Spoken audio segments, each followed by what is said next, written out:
Y bien amigos, en esta segunda parte del programa de hoy vamos a entrevistar a la señora Mabel Santandreu de Quadrini, a quien le agradecemos la visita a este local de la biblioteca Bartolomé Mitre, donde estamos en el día de hoy, pero para hacer una semblanza del día que nos convoca, que es el día 20 de junio, a celebrarse el próximo sábado,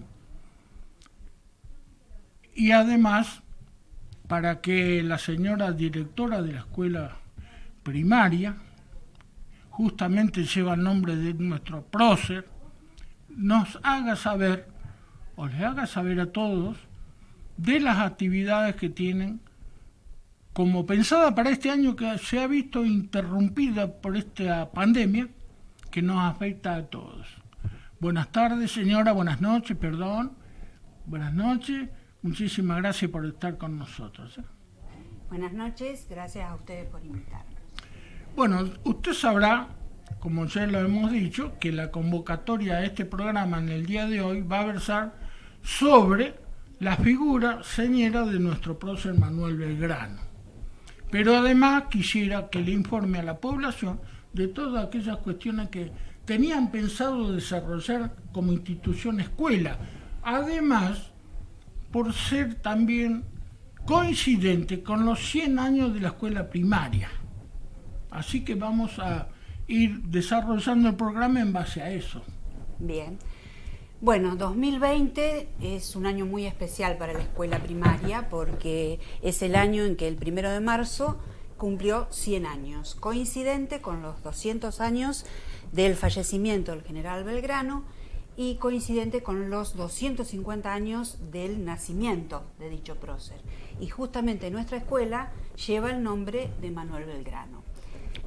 Bueno, déjeme comentarle que nosotros teníamos pensado una serie de actividades que se fueron truncadas por esta pandemia, pero ya venimos desarrollando desde el año 2019. Desde marzo del 2019 comenzamos lo que nosotros dimos a llamar el camino al centenario de la escuela. Comenzó con un acto ese marzo de 2019 en el que tuvimos la presencia de autoridades locales, de autoridades ministeriales y fue el lanzamiento del camino a los 100 años.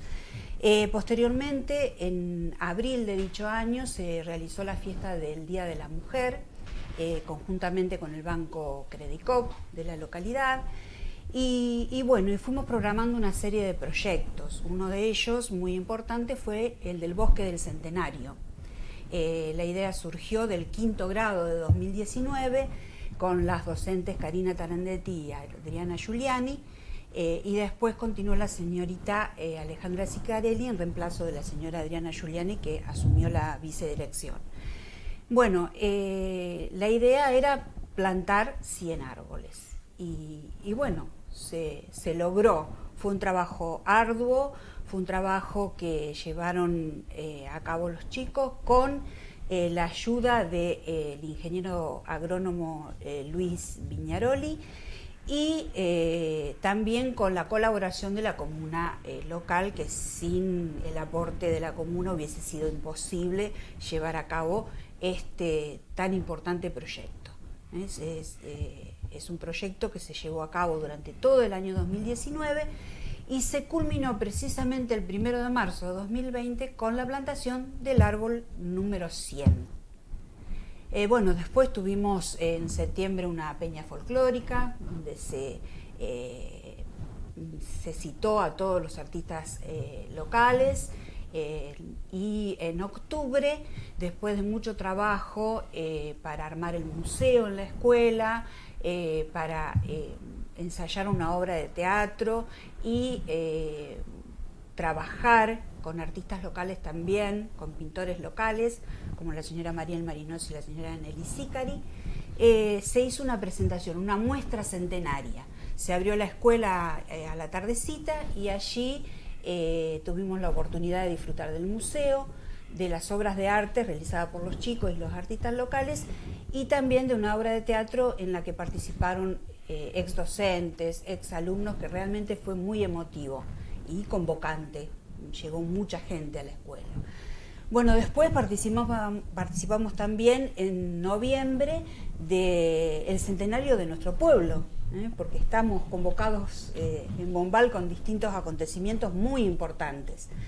Y bueno, nuestros alumnos dejaron sus deseos en la urna, que se va a abrir dentro de 50 años. Si así Dios que también, así lo permite. Así lo permite, no creo que nosotros No, lo veamos, bueno. pero bueno, también fue un lindo momento acompañar a la comuna local en este tan importante hecho histórico. Hay por ahí otra inquietud, que es la confección de un libro, ¿verdad? Sí. Bueno, nosotros continuamos y el 1 de marzo de este año se hizo el acto protocolar por los 100 años de la escuela y un almuerzo. Y dentro de los proyectos que teníamos en mente para este año era la elaboración del libro de la historia de la escuela. Además de también, desde el área de tecnología, un mural con la técnica de mosaicismo y otros proyectos que teníamos en mente, pero bueno, nos sorprendió como a todos la pandemia, entonces son actividades que a partir de la segunda mitad del año, si estas circunstancias nos permiten volver a la escuela, se van a reorganizar. Y si no, siempre estamos a tiempo de seguir efectuando algunas actividades que tengan relación con todo este historial inmensamente rico de la escuela, en este caso 6.214 hoy, antiguamente 214. Bueno, ¿cómo enfocamos, digamos, la prosecución de este programa? Sigamos con los actos que ustedes tienen pensado, desarróllelo, porque luego nos tendríamos que empezar a hacer un poco de historia y remontarnos a los orígenes de lo que fue esta escuela, cuando era 214, anteriormente también sus orígenes, y luego en la fusión con la otra escuela que había en la localidad a nivel primario. Bueno, como le digo, el 1 de marzo se hizo el acto protocolar con la entrega de ofrenda floral, con la plantación del árbol número 100 y con el acto propiamente dicho en las instalaciones de la escuela, donde tuvimos la visita de la ministra de Educación, un hecho muy importante para la escuela de la provincia, sí, la profesora Adriana Cantero, nos acompañó en ese acto protocolar. Y bueno, la idea era realizar la presentación del libro de la historia de la escuela en el acto del 20 de junio, coincidiendo con el año belgraniano y con los 100 años de nuestra escuela. Esta pandemia nos dejó a mitad de camino. Siempre es muy importante para nosotros el acto del 20 de junio, porque es el acto donde los alumnos de 4º grado realizan la jura de la bandera. Y en los últimos años lo que estamos haciendo es programar el viaje al Monumento Nacional a la Bandera y también lo realizan allí, el juramento. Bueno, debido a esto, lo que estamos organizando en este momento en la escuela es una jura de la bandera en forma virtual. Claro, esta pandemia ha trastocado todos los planes a distintos niveles, ha convulsionado nuestro diario vivir, por supuesto las instituciones también están sujetas a ello, la misma actividad escolar se ha visto no resentida, sino ha cambiado la forma de poder llegar a estar en contacto con el alumnado. Aquí en nuestra localidad han seguido la misma metodología que en otros lados, hacer las clases a distancia. ¿Cómo se ha manejado ese tema? Sí. Las clases, cada docente se comunica con su grupo de alumnos y utilizando los medios que puedan, el WhatsApp, el Facebook, o sea, utilizando la tecnología como para llegar a cada casa y impartir las clases. ¿Qué perspectiva tienen ustedes o qué información tienen pasado, digamos, ahora las vacaciones? Porque prácticamente ya estamos sobre las vacaciones de julio. Faltan pocos días para eso. Pero una vez pasado esto, ¿tienen algún indicio de que se podría esto recomponer otra vez en forma, digamos, casi normal? Porque no va a ser normal tampoco, por cuestión del distanciamiento, del aislamiento, si se quiere, la distancia entre los chicos, entre el alumnado y los mismos docentes. ¿Cómo va a ser eso? ¿Tiene alguna idea al respecto o alguna orden? Bueno, todavía orden no tenemos, son todas conjeturas, se piensa que podríamos volver en agosto, se habla, bueno, de una serie de protocolos que están en organización, bueno, depende mucho también de cómo vaya evolucionando la pandemia, de la curva de contagios, pero la idea que se está manejando es que en agosto puedan volver, pero siempre con un cierto distanciamiento social, pero no tenemos en concreto cantidad de alumnos o posibilidad de grados que pueden asistir a la escuela. Son todas conjeturas y bueno, eso se está organizando desde el ministerio y después llegará a nosotros la bajada. Y en cuanto al desarrollo de los contenidos que tenían previsto para este año, ¿se podrá terminar con eso o será tema de recupero para el año que viene? Todas esas cosas que quedan un poquito como atrancadas en el momento y después no sabemos cómo vamos a hacer para recuperar eso. Sí, la idea siempre es retomar desde donde los alumnos han dejado, porque si no queda un bache que es imposible de llenar. Entonces, una vez que volvamos a la escuela vamos a tener que evaluar en qué condiciones vuelven los alumnos, como para, de acuerdo a esa primera evaluación, ir adquiriendo e incorporando nuevos contenidos.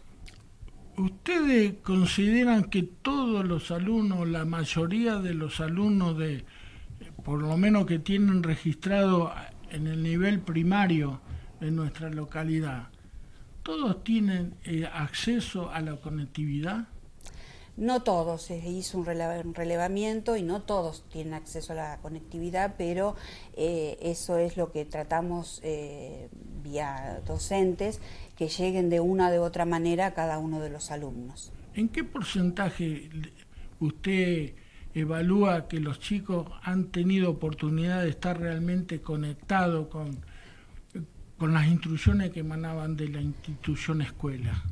En forma virtual, más del 90%, y llegada de actividades a todos, todos, el 100% de los alumnos. Debo confesar que es un porcentaje altísimo, sí, en relación a lo que he escuchado respecto de otras regiones del país, porque no todos tienen la oportunidad de estar conectados con estos medios tecnológicos, de los que, bueno, de acuerdo a lo que usted manifiesta, tenemos la suerte de tener aquí en nuestra localidad. Uh-huh. Bueno, entonces las perspectivas, si se quiere, con algunos inconvenientes, son buenas. Sí, o sea, año belgraniano, la idea era un doble homenaje a Belgrano y homenaje a nuestra escuela que se llama Manuel Belgrano, por sus 100 años, seguir abocados a la escritura de este libro, que déjeme decirle que está en manos de la profesora Daniela Foglia, que hizo un trabajo de investigación en los archivos de la escuela, y bueno, seguimos trabajando y abocados a eso, en lo que es en la parte general de la escuela, y en particular a la llegada a cada casa, a cada alumno, con las actividades en este distanciamiento social. Bueno, digamos que vamos a ser generosos y vamos a sintetizar un poquito del nombre del general que nos toca hoy en suerte comentar, porque don Manuel Belgrano, así sintéticamente, tenía el nombre real, es Manuel José Joaquín del Corazón de Jesús Belgrano González. Exactamente. Y digo González porque antes se estilaba nombrar también al apellido de la madre, que era González. Así que Manuel José Joaquín del Corazón de Jesús Belgrano González es nada más y nada menos que nuestro recordado creador de la bandera nacional, don Manuel Belgrano a secas. Exactamente, nacido el 3 de junio de 1770 en Buenos Aires, y hijo de una familia aristocrática, y tenían otros 14 hermanos, eran 15 hermanos en total, una familia numerosa. Sí, señora. Que cursó sus estudios en Buenos Aires y luego en las universidades de Salamanca y Valladolid en España. Así es.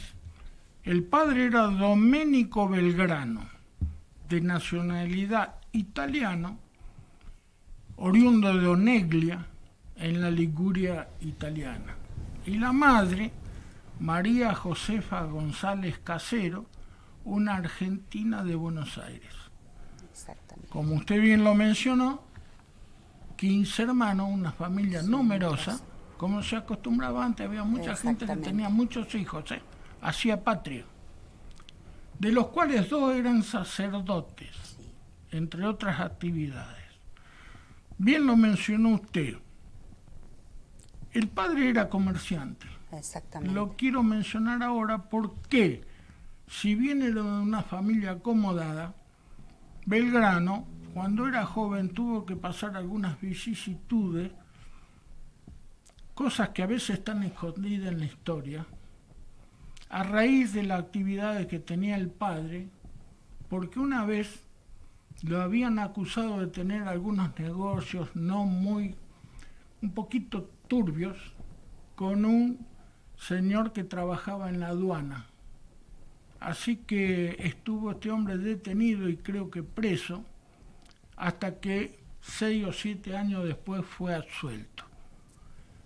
Pero mientras tanto Belgrano, en su adolescencia, la pasó bastante mal con ese tema. Después sí, fue a estudiar a Salamanca, tuvo algunas hasta licencias de un Papa Pío IX, creo que fue, el que le había permitido, estando en la Universidad de Salamanca, leer algunos libros que no eran muy recomendables para la juventud. Pero él había tenido acceso a eso. Hay algunas cosas que uno a veces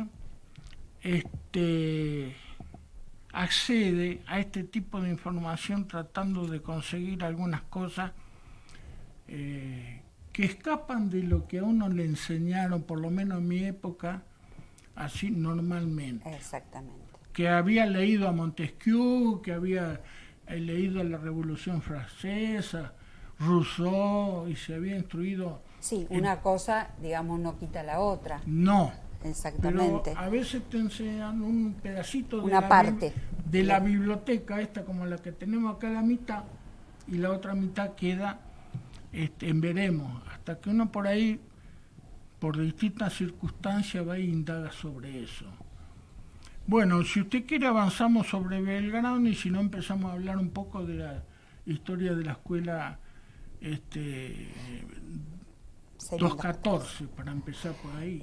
Bueno, no, déjeme decir que él en España, en la universidad, ese paso por la universidad lo hizo adoptar esos ideales de igualdad, de fraternidad, digamos, de soberanía política.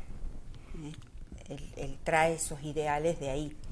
Es lógico, porque en la Europa de aquella época, los movimientos políticos y educacionales también tuvieron muchísima influencia sobre nuestro territorio. la influencia que tuvo tanto Inglaterra como Francia, como España, Portugal, toda esa zona de Europa, han influido grandemente sobre toda esta región del continente, porque tanto Argentina, por ejemplo, por parte de los españoles, de los mismos italianos posteriormente, pero si no los primeros eran portugueses que fueron hacia Brasil, y los otros que han venido en esa época trajeron todas las costumbres y todo el conocimiento, así también como trajeron otras cosas non santas, ¿no es cierto? Como hubo quienes vinieron traficantes, guerreros, una serie de cuestiones que depende con la óptica que uno mire la historia, va a ir descubriendo cuáles eran las corrientes que venían. Sobre todo nos interesa saber lo que vino a esta parte del continente porque nos contiene posteriormente a nosotros. Exactamente. Bueno, después de Salamanca, Belgrano ya cuando ya era mayor de edad, a los 18 años fue bachiller en leyes. Bueno, y fue el primer presidente de la Academia de Práctica Forense y Economía Política en Salamanca. Cuando, digamos, está en la República Argentina, lo sorprende también las invasiones inglesas. Exactamente. Y era jefe de milicias. Sí. Bueno, ¿usted quiere agregar algo al respecto de por ahí de esa época? Sí, él llega a Argentina como un intelectual y como un hombre de leyes. Yo pienso que no sé si él habrá en algún momento pensado en que iba a ser comandante de milicias, pero su formación era en leyes. Y realmente ante las circunstancias de las invasiones inglesas, después la Revolución de Mayo, y defender esas ideas de una nueva patria, lo llevó a ser comandante de milicias y bueno, y lo llevó a distintas expediciones, la expedición al Paraguay, la expedición del norte, el recordado éxodo jujeño, una actividad militar que yo creo que él en su momento no sé si lo había pensado, digamos. Yo le voy a decir lo que pienso, cuál es mi pensamiento, leyendo algunas cosas de Belgrano. Me parece que él realmente no tenía vocación de militar como tienen otros, por ejemplo, por decir el general José de San Martín. Claro. Este hombre, Belgrano, era más diplomático, más para las leyes, sí. Tenía, me parece que otra inclinación. ¿Sabe por qué?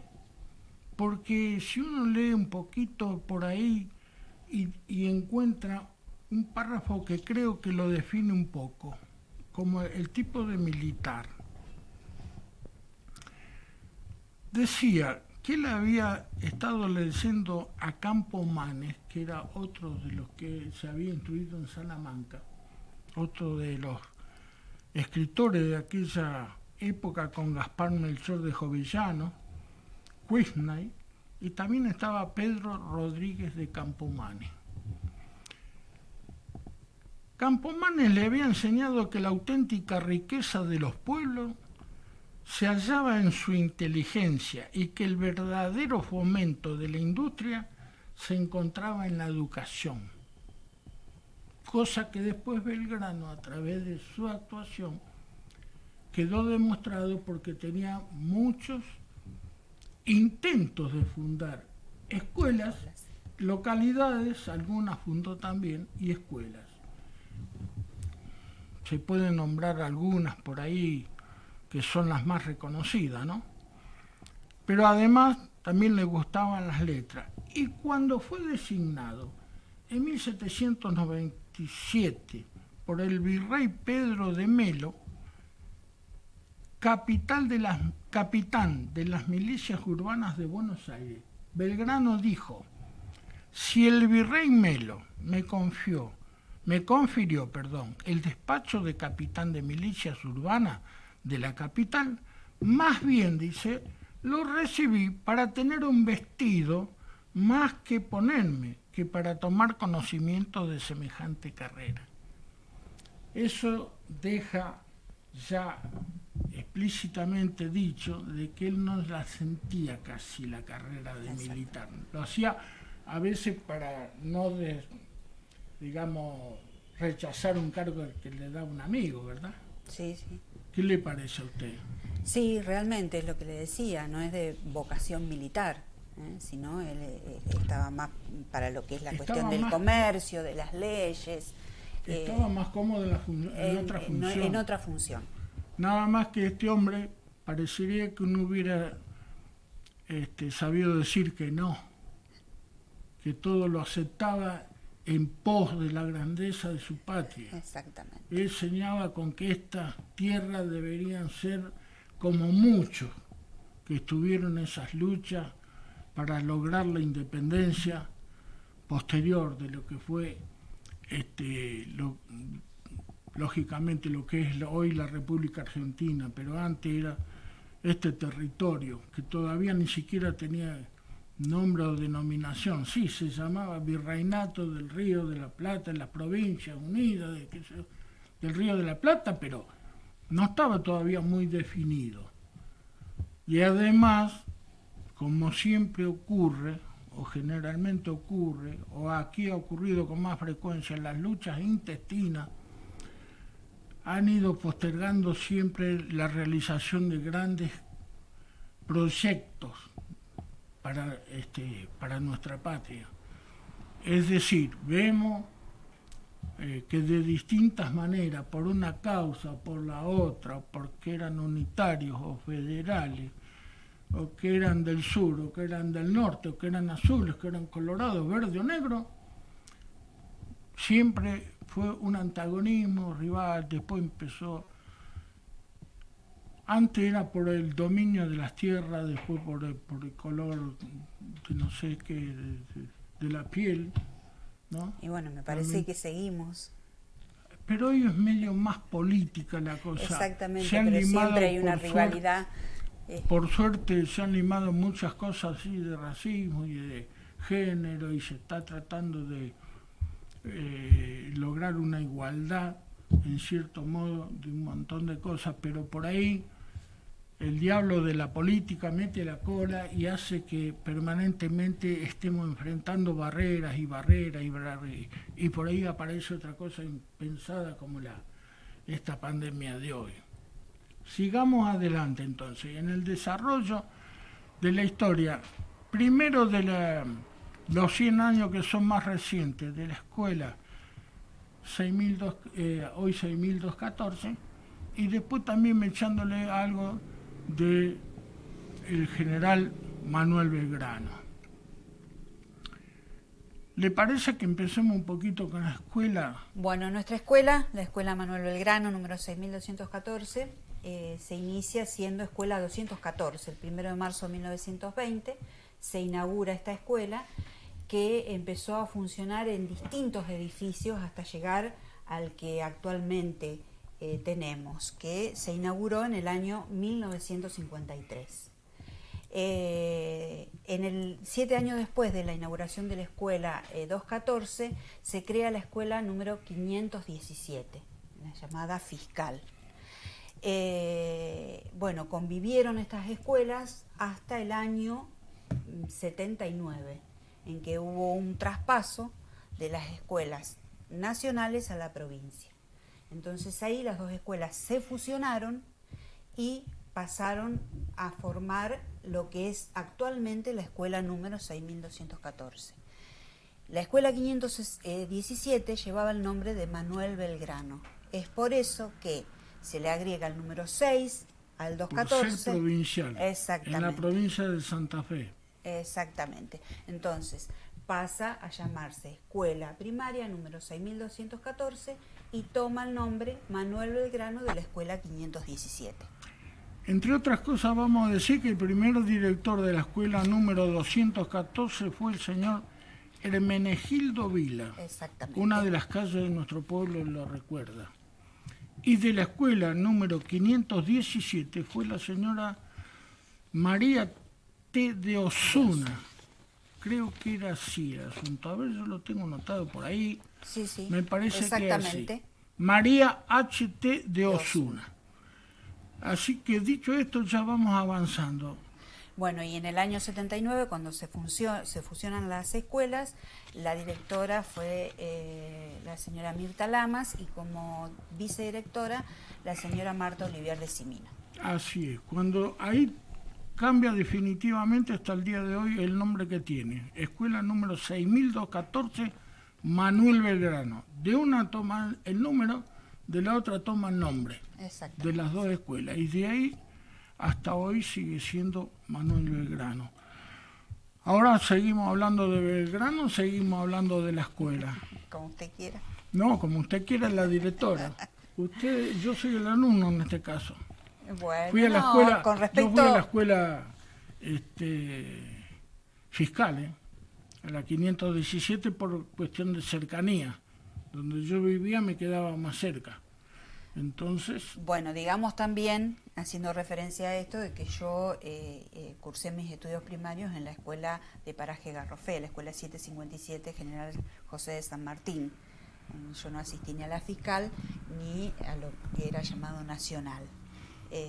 Porque también en la historia de la localidad hay varias escuelas rurales que se fueron cerrando. Y digamos que la única escuela primaria que digamos alberga a todas las demás es de la que hoy estamos hablando, la 6214. Claro, en una época Bombal, en su distrito, digamos, rural y urbano, llegó a cobijar a 8 instituciones educativas en distintos sectores de la zona rural. Y la escuela que había en Copacabana, aunque estaba afincada en territorios de Vigán, correspondía a la, digamos, no sé cómo de expresarme porque no me acuerdo el término justo, pero estaba bajo la subordinación de la escuela 517, hace muchos años. Siempre recuerdo una anécdota. ¿Y por qué lo traigo a colación? Porque mi abuelo, Manuel Révora, en una época era del Consejo Escolar. Creo que así se denominaba, Consejo Escolar. Y su cargo era el presidente. Y sé que tenía injerencia sobre esa escuela de Copacabana. Así que, aunque no perteneciera, digamos, geográficamente, porque ahí se divide Bombal y Vigán, pero la escuela dependía de la escuela 517. Sin contar eso, estaba la escuela de Peronja, la escuela de Garrofé, escuela entre Carrera y Bombal había una por allá que se llamaba, no sé si era, qué campo era ese, pero la ETA me parece, o Madariaga. Bueno, y después también... estaba Biondi, la escuela de Biondi de la República de Colombia, la de ¿qué? De Costa, estaba la de Campo Cuco, y eran 8 en total, eran las instituciones escolares que había en la zona, sumando lógicamente la escuela nacional y la escuela fiscal. Y bueno, lamentablemente el éxodo de la población rural hacia la zona urbana determinó el cierre de esas escuelas, porque al quedarse sin matrícula fueron cerradas. Las últimas 2 en cerrarse fueron la de Campo Biondi, en la que fui docente por 5 años, y la de Campo Cuco Solitier, la escuela Brigadier Estanislao López. Bueno, lamentablemente la historia de las escuelas es como un montón de circunstancias que han ido cambiando y renovándose en nuestro país por distintas cuestiones. Pueden ser económicas, políticas, de otras cuestiones. sobre la historia de Belgrano, porque dijimos que íbamos a ir mezclando un poquito Belgrano con la escuela y con... Yo, algo que antes que se nos vaya la época, acá le traigo algo que ustedes ni se imaginan lo que he conseguido por ahí dando vueltas, como buen ratonero que soy. Este cuaderno, si ustedes lo miran así, ¿me podría decir más o menos qué antigüedad tiene? Y pienso que unos 60 años. 60. Sí. Yo soy más joven que este cuaderno. Gracias. ¿A ustedes qué le parece? El que esté mirando esto, ¿de cuándo puede ser esto? Ni les muestro el interior, que acá viene lo más jugoso, lo más lindo. Este cuaderno que ustedes ven acá es un antecedente, creo que muy valioso. Le voy a decir por qué. No es porque lo tenga yo. Este cuaderno tiene 105 años. Es de 1915. Estamos en el 2020. Y perteneció a un ciudadano que vivió en nuestro pueblo. No era nativo de acá, pero vivió en nuestro pueblo. Y por supuesto estuvo emparentado conmigo, porque si no, no hubiera sido posible tenerlo en mis manos. Este cuaderno perteneció a mi suegro, Martín Raponi. Y por acá tengo anotado una fecha que es posiblemente, de acuerdo a la edad que él tenía, de 1915. Una reliquia. Creo que una verdadera reliquia. Le voy a dar un dato. Por ejemplo, acá dice Bombal, enero, corrobórelo usted, de 1915. Exactamente, enero de 1915. Bueno, así que fíjese, ¿cuántos años tiene esto? Para ver cómo se hacían los cuadernos. Este cuaderno, ¿sabe? Dictaba clase el señor Alioiso, el maestro de este chico en esa época, que tenía a la sazón 11 años, porque había nacido en 1904, tenía 11 años. Y acá, antes de que existiera la escuela 214,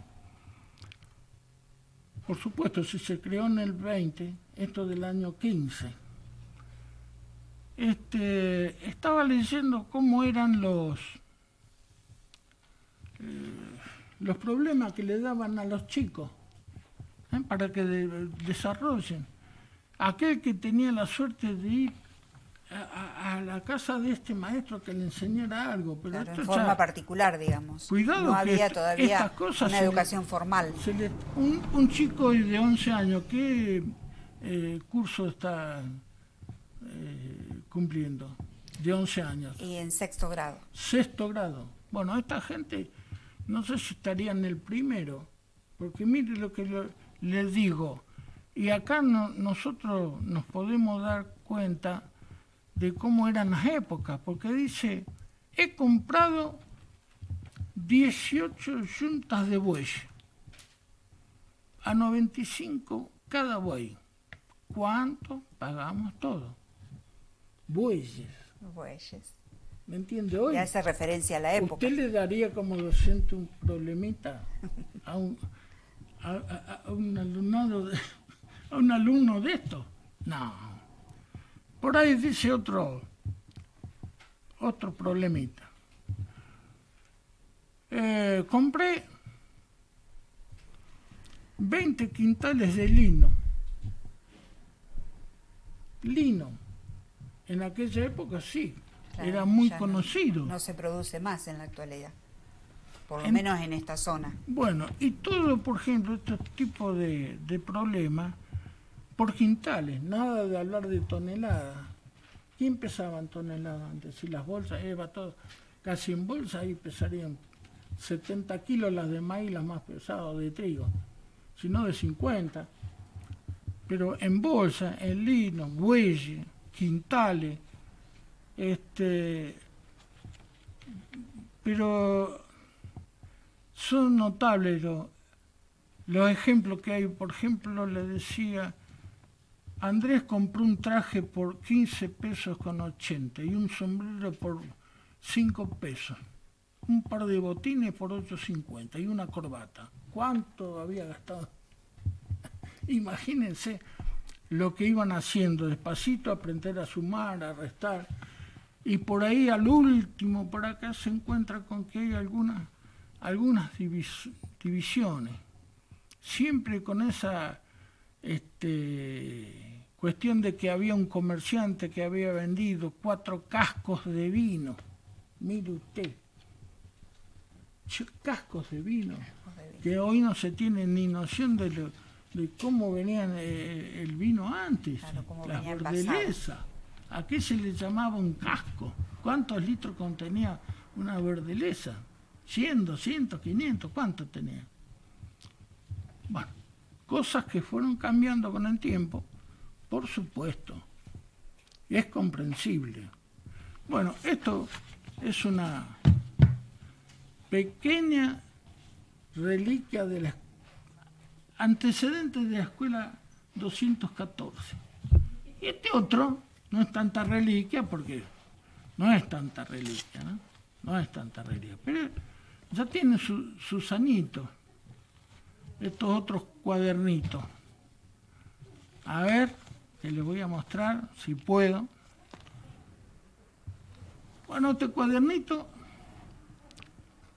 me pertenece a mí, es la mitad de la historia. Ese tiene 115, este tiene 50 y pico. Es mi primer cuaderno del primer año, del primer grado, cuando empezaba a hacer la A, el 1, ASA, SUSA, ASEA, SOLA, LANA. Obsérvelo, ¿qué le parece? 50... No, más que 50, perdemos ya 60 y algo de años, ¿eh? Acá están los numeritos que hacía aquella vez, despacito, con una maestra, una gran maestra para mí. Fue la única de primaria, ¿no? Ojo, que 6 años la misma maestra. ¿A quién se refiere? Doña Delia Martínez Rosel de Seguetti, la madre de Guati. Por Dios, qué maestra. Me conocía más que mi mamá. Vos sabés que esa maestra, yo creo que te entrabas al grado y cuando te miraba la cara te preguntaba, ¿qué te pasa, nene? Así decía, me acuerdo, no era muy alta de estatura. ¿Qué te pasa, nene? ¿Tuviste algún problema? No, señora. ¿Por qué? Vos me parece que algo te está pasando. Ya te relojeaba y sabía si vos no le había hecho la cuenta, si no había hecho el problema, si te había ido a jugar al fútbol. Tenías que decirle, mire, señora, sí, la verdad que no hice las tareas, pero me fui a jugar un rato al fútbol y se me pasó y qué sé yo. Pero si andabas más o menos bien, que le decía la verdad, íbamos bien. Ahora no le macaneé porque ahí nomás te agarraban esos cuadernitos de que había que anotar 50, eran las menos veces que tenía que repetir una palabra o una frase. Y hacerla con la letrita bien redondita y con la orejita, la O para arriba y la A para acá y la D para allá, y te ponían ahí lo menos, y si no te daban 100 por las dudas, para que lo haga. 6 años le tuve a esa mujer. Tenía una letra, una caligrafía mejor que un sello. Yo creo que una máquina no hace las letras de la calidad que tenía esta mujer.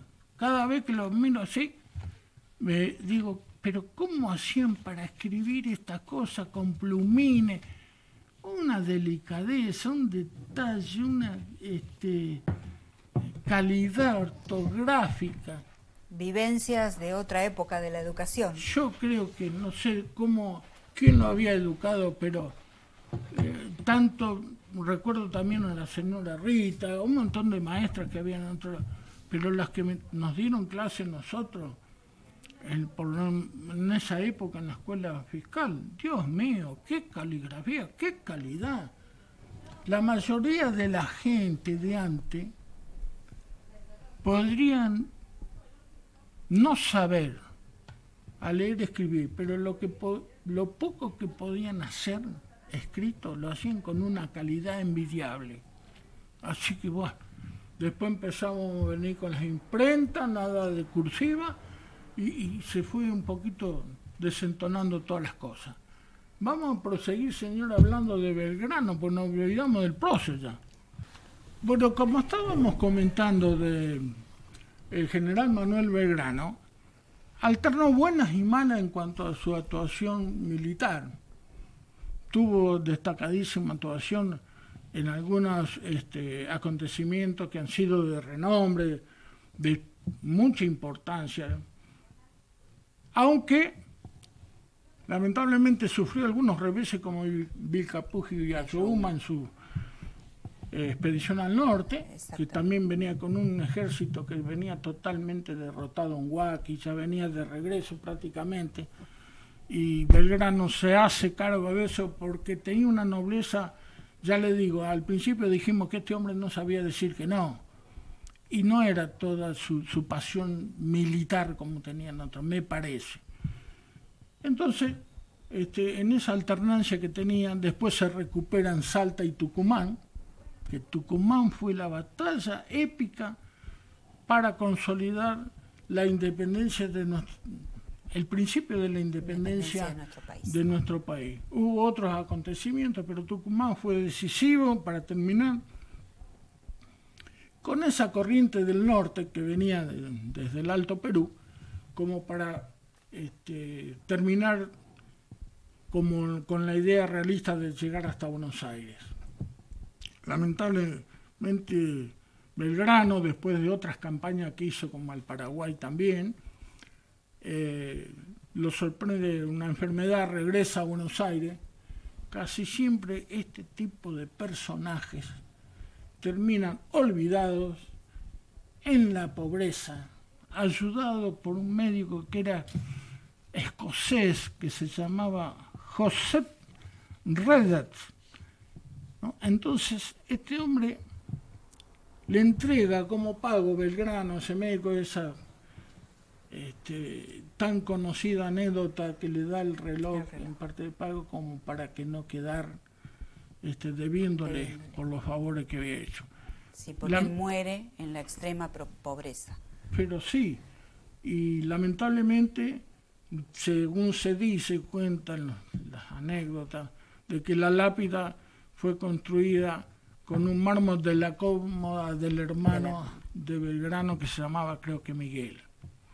Así que, haciendo una remembranza de esta gente, y digamos que es un hecho histórico, no lo hemos mencionado, pero ya todos lo sabemos, que a orillas del Paraná, desobedeciendo las órdenes del gobierno de Buenos Aires, centralista como siempre, Buenos Aires crea algo para identificar la tropa, porque al no tener bandera, no hay identificación.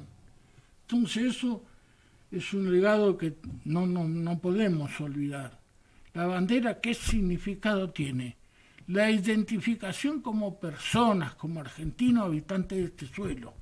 Ese es el significado que le da, siempre se le dio a la bandera. Tener bandera significa eso, identificado con algo que dice, por la bandera es argentino. Usted ve una bandera de otro país y dice, es de tal lado. ¿Por qué lo identifica? No sabe quién la inventó, ni quién le puso los colores, ni las estrellas, o lo que puede identificar una bandera. Usted ve la celeste y blanca con un sol, este es argentino, ¿o no? Así, por lo menos el legado que quiso dejar Belgrano, identificándonos. Señora, sí, usted dirá... Bueno, reconocer que este enorme héroe de nuestra patria nos dejó este legado tan importante, nada más ni nada menos que la bandera argentina, que tuvo un profundo amor a la patria, que fue militar, que fue comerciante, que fue abogado, y que mantuvo siempre ideales muy importantes de igualdad, de fraternidad, y que es un orgullo que la escuela 6214 se llame Manuel Belgrano. Yo le agradezco enormemente la presencia en este programa. Lo reitero con todos los invitados que tenemos a la mesa. Cuando quiera la escuela transmitir algo que ustedes consideren que se puede vertir, digamos, a través de nosotros, le agradecería que se llegue hasta el canal, que lo hagan saber. Nosotros vamos a estar siempre dispuestos a colaborar con la escuela como institución y a darle a todas las noticias que ustedes crean necesario que así sea. Desde ya les doy muchísimas gracias. Háganle también llegar al cuerpo docente y cooperadores nuestras felicitaciones por este año belgraniano. Nuestro agradecimiento a ustedes, a todos los medios locales, y déjenme también agradecer a mi equipo directivo, a docentes, asistentes escolares, cooperadores, las mamás que nos ayudan en el kiosco de la escuela. Todos forman parte de esta comunidad que es la Escuela 6214, que tiene sus puertas abiertas a todos y que esperemos que pronto podamos volver a reencontrarnos, que la pandemia pase y que volvamos a la normalidad. Muchísimas gracias. No, gracias a usted, señora. Nuestro programa PPP adhiere también y en la búsqueda de cosas distintas.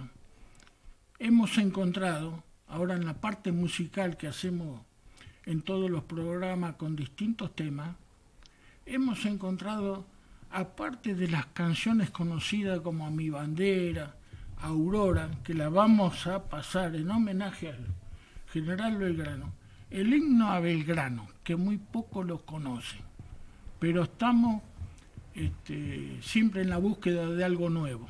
Así que como homenaje a la escuela, al general Belgrano, vamos a pasar en los temas musicales de hoy esos tres temas: himno a Belgrano, Aurora y A mi bandera.